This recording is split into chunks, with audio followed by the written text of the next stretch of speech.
From you and Kenyon, I learned a lot that you've got to build a good team around you of people that are on your side, that are supporting you. Good accountants, financial advisors if you need one. You've got your property advisors if it's relevant to you, lawyers, people that actually say, great, how do we get you there? As opposed to, no, you can't do that.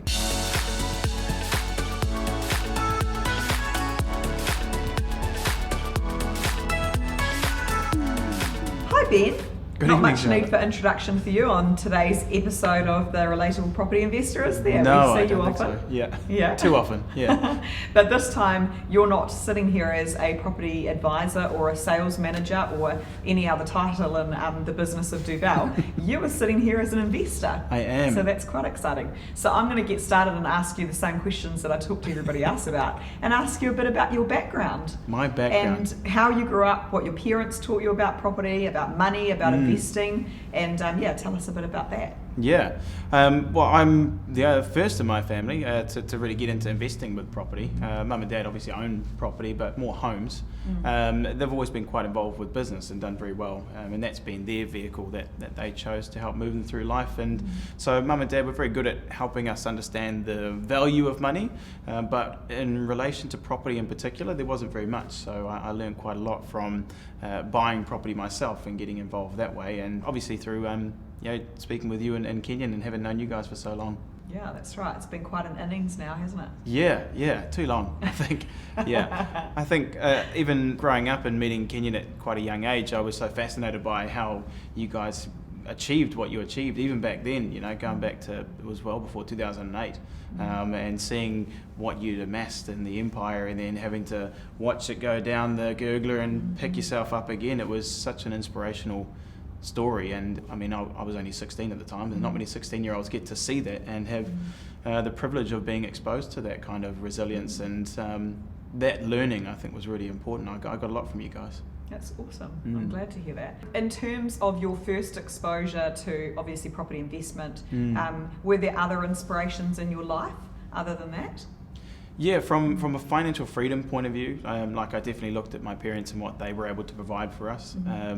Having 5 kids is never easy, but we never felt as though we went without. We were never sort of super rich or wealthy by any means, but what they were able to do was, create what they believed was financial freedom and enough to give us the opportunities as children. And I took that and thought, that's what I want to provide for my family at some point. So whatever vehicle I choose, whether that's business or property, that's the end result. Tell me a little bit then about your journey into property investment and what you've done, I guess, so far. It was actually quite slow to get started. I think probably quite frustratingly slow for Kenyon, who probably spent a lot of time helping me understand that there's a lot more out there, and you've got to start by thinking bigger.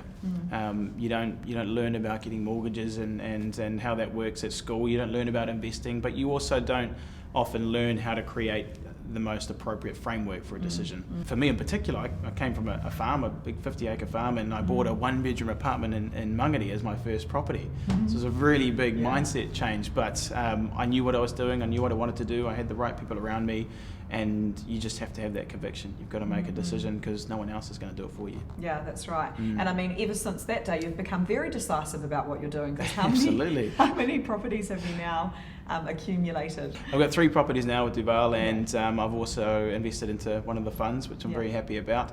It's helped me understand that there's so much more, and by the end of this year I'll have my 4th, and I've got pretty set goals in what I want to achieve by a certain age, and I've got bigger ambitions. I want to eventually own 100 properties, and it sounds really silly and it's a big high number, but I know What doesn't sound silly to me. Well, yeah, because you guys have been there, and that was part of the inspiration, seeing you guys own the hundreds of different properties that you do.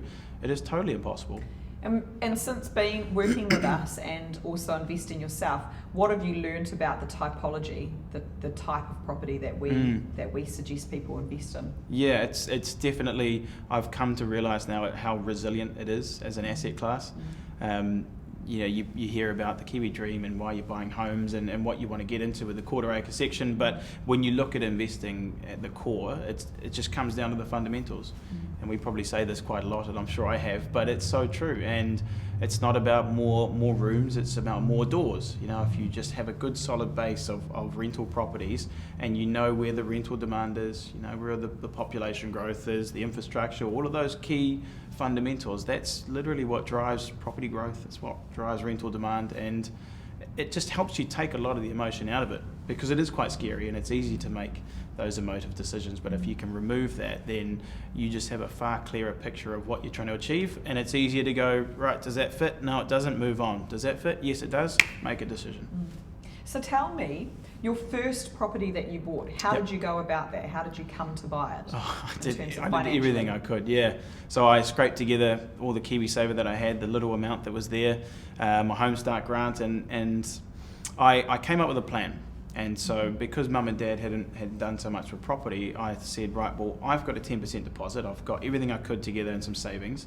Here's the deal. I'll get my foot in the door with 10%. And my goal, because it was off plan, I had about just under 2 years, I said, I want to save up the remaining 10%. And as a contingency, is there any way that I could maybe get some help to get me across the line? And they said, look, we've got 5 kids, we'll help you out. It wasn't a hell of a lot. I think it was about 10 or 15 grand or so. But I didn't want that to be something to fall back on. So I said, right, I'm going to do my absolute best to get there. And managed to do a lot better than I thought, which was good. And then realised mum and dad were still more than willing to help out, because if I'm having kids, I want to know that I can actually do that for them as well. And I learned through that experience that it's important when you are asking for help to have a bit of a plan as well. People are always a lot more willing to help when they can see you've got a bit of initiative. Yeah, that's right. And I've helped so many of my clients that have done the exact same thing. I say, look, I know you're proud. I know you want to do this yourself, but if you're not able to do it yourself, who can you speak to? And go to them with a plan, and it'll be a far easier process. And so then tell me how you came about getting your second one. Yeah, so that was quite fun. I was really, really ambitious when I started. I just wanted to keep getting them as soon as possible, but you've got to go within your means. And so it was just about having a plan. I knew exactly how much I needed to save again. I knew what the equity position was like in the property. I really studied, how soon it was going to take, or how long it was going to take, to get the next one. And I just worked the plan. I didn't try to get ahead of myself. I didn't try to shortcut things. And it worked out, and I was able to replicate that and do the same and buy another property. Didn't have to use as much equity as I thought, which was quite good. So you've used the equity in the first property to help you with the second property? Only a small amount, yeah. Cool. I was able to save up. Yeah, exactly. My first job before I worked here, I was working at Mainfreight, earning 50 odd grand a year, which was not enough. So I knew I had to do something different, change it. And some people would say that was quite a big risk, going unconditional with only a small income and a small deposit, but I just knew where I needed to be, and I had the confidence to go, I'm going to achieve that. Yeah, then again, obviously setting your goals, your income goals, setting your savings goals, knowing your numbers, which is seriously important, and I think this is something we do really well at Duval, is helping people understand their numbers, helping people understand what it is that they have to do to achieve the next step. Yeah, you have to. And I'm asking you about your second property because I think as well there's a lot of people who own a property. Yeah. It might be their family home, it might be an investment property, but they don't understand how they can use that to then bounce into the next property. Yep. So this is also something we coach a lot with, I guess, when we're with our property advisors, talking about how you can go from one property to two, and it's far more straightforward than you think. Yeah, it is. So that's super cool. So tell me a little bit about where to from here. What's your plan? I mean, you said you wanted 100 properties eventually. So what's your plan? My sort of short-term goal is to have 8 properties by the time I'm 30. So I'm 27 now, and I've probably got another 4, or if all goes well by the end of this year, 4 that I'll get. And I've learnt with the right planning, it definitely works, but I've learned more importantly that the growth as you grow and as your investments grow, it's not linear. It's more of an exponential curve. And I tell a lot of the clients this too, because they they think in their head that it's going to be one property every year, nice and slow and steady, or one every 2 years. But things start to compound, and you get 2 or 3 properties, and the equity starts to grow, and you're paying down debt on them, and you're getting rental income, and things start to just snowball. It gets easier the more you do it, the easier it gets. Yeah, and I totally understand that. I might get 8 properties by the time I'm 31 or 32. It might be a little bit afterwards, but at least I have that goal. Yeah. And I would hope not be. Yeah, exactly. Yeah. But Keep me accountable. Thank you. Yeah. Now I know what your goals are. Yeah, exactly. But I mean, it's good to, like you say, it's good to have an idea about where you're headed and what you're wanting to do. Because if absolutely. There's nothing to reach for, then no. You just and you've got to trust the process, you know, and you absolutely have to, and you've got to stick to your numbers and go, right, well, this is what I want to achieve. No one else is going to do it for me, and this is my investment strategy. And you also, from you and Kenyon, I learned a lot that, you know, you've got to build a good team around you of people that are on your side, that are supporting you.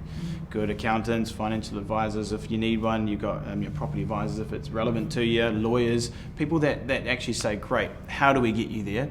As opposed to, no, you can't do that.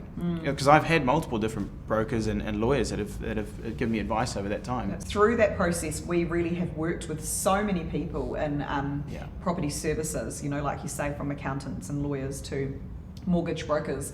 We have people that we and now we kind of pick and choose the best of the bunch, I think. Yeah, you know? absolutely. We've got to a stage where we've got our preferred people who know what they're doing. Yeah. They know how to work with our stock, and especially buying off the plan, because, you know, there are people around who, there's actually lawyers and accountants around who just give actually terrible advice around that asset class, and I think they just don't know sometimes, and it's not always their fault, but I still get it every now and then. I hear it from the team where you know, lawyers will say, well, no, so I'm not going to let you buy that until you have a full pre-approval. And it's like, well, no bank's going to give you a pre-approval that's more than 2 years away. It just doesn't happen. That's right. So yeah, but finding the right people and building that team around you is really, really important. Finding the right people, that's right, and researching that. And I mean, I think that's a good thing for us is that we've done all of that research. We've worked really hard, and I mean, we've been through mortgage brokers, haven't we? We've over the years we've kind of used people and then just gone, no, this is not working. And now I think we've settled on some really awesome people who generally are very good at helping people to get their mortgage across the line. And lawyers too. I mean, there's been plenty that we've almost broken them. Like we've given them so much work and they haven't been able to keep up, or it just doesn't suit with what they do, and that's totally fine. But you have to be the one to go out and find those people as well. Right. You've got to take charge. And I think as well with us, we really assist you to do that. I think it's we try and make it really easy. And one of the things that I hear from our clients all the time is that they feel like when they're working with us, it's like somebody's just holding your hand, helping you and guiding you through the process and walking that road with you. I feel like a part-time therapist every now and then. Yeah, sometimes. Yeah, but I've been through that. I know the highs and lows. I know what goes through your mind too. Yeah. So it's a familiar path.